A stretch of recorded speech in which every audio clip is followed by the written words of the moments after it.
Salut, mon ami et moi, à nous deux, nous cumulons 30 ans de travail de nuit. 30 ans de travail de nuit et 30 ans d'expérience dans le domaine du relationnel. L'un taxi parisien et l'autre dans l'événementiel de nuit. D'ailleurs, vous aurez dans les prochaines vidéos des histoires et des anecdotes croustillantes à ce sujet. Je sais que beaucoup en raffolent. Cette dernière année de nuit nous a permis de nous former sur des problématiques les plus souvent rencontrées par nos clients fidèles. Excusez-moi, je dirais même amis, parce que la majorité sont devenus nos amis. Contrairement à ce que l'on peut croire, le matin se prépare toujours la veille grâce à une bonne nuit de sommeil. Le sommeil, c'est très important. Passer une bonne nuit permet le lendemain d'être en forme, de s'ouvrir aux autres, de s'ouvrir au monde et de donner le meilleur de soi-même, mais aussi d'exiger le meilleur. J'ai souvent remarqué dans mon entourage, parmi mes collègues de travail, que le sommeil et principalement son organisation étaient négligés.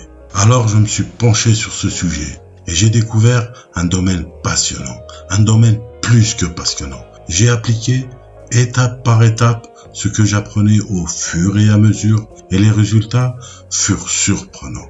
J'étais fier de moi, fier du changement. C'est vrai, réfléchissons ensemble un instant. Combien de temps passe-t-on à dormir dans une journée de 24 heures? On y passe 8 heures. Cela représente un tiers de notre vie. On est d'accord, c'est énorme. Je pense que maintenant, il mérite toute notre attention. Il mérite notre amour. Et enfin, comme toute autre partie de la journée, il mérite notre respect. Revenons à mon cas. J'ai respecté le sommeil et il m'a respecté tendrement en retour. Si j'ai réussi, alors croyez-moi, vous le pouvez aussi. Premièrement, il faut le décider. Deuxièmement, il faut passer à l'action. Avancer, passer à l'action. Aller étape par étape. Se féliciter à chaque palier franchi. Car même le cerveau adore être aimé. Si tu as un jour sans, c'est super. Si tu as un moment de faiblesse, c'est super. Si tu échoues ou tu penses que tu as échoué, c'est super aussi. Parce que l'échec, c'est le chemin de la réussite. Car comme disait Winston Churchill, le succès, c'est d'aller d'échec en échec sans perdre son enthousiasme. Selon plusieurs études, nous avons deux cerveaux. Le premier à l'intérieur du ventre et l'autre du crâne. Si tu souhaites qu'ils prennent bien soin de toi, il faut en retour prendre soin d'eux. Car ils éveilleront tes sens, te rendront maximum épanoui et productif. Ces deux principaux moteurs bien chouchoutés se chargeront de bien réinitialiser ton corps et tous tes organes pendant la période de sommeil.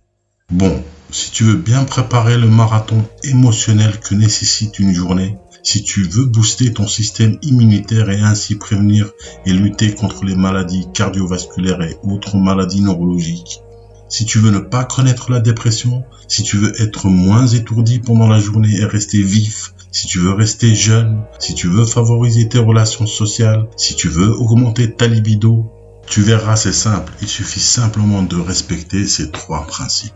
Principe numéro 1, le principe de l'hygiène. L'hygiène alimentaire, c'est le fait de manger léger sans se priver bien sûr de temps en temps de petits plaisirs. Essayez de dîner plus ou moins 2 heures avant de se coucher. Et aussi respecter l'hygiène corporelle. Mais ça, j'ai pas besoin de te faire de dessin. Deuxième principe, l'organisation de l'espace et du temps.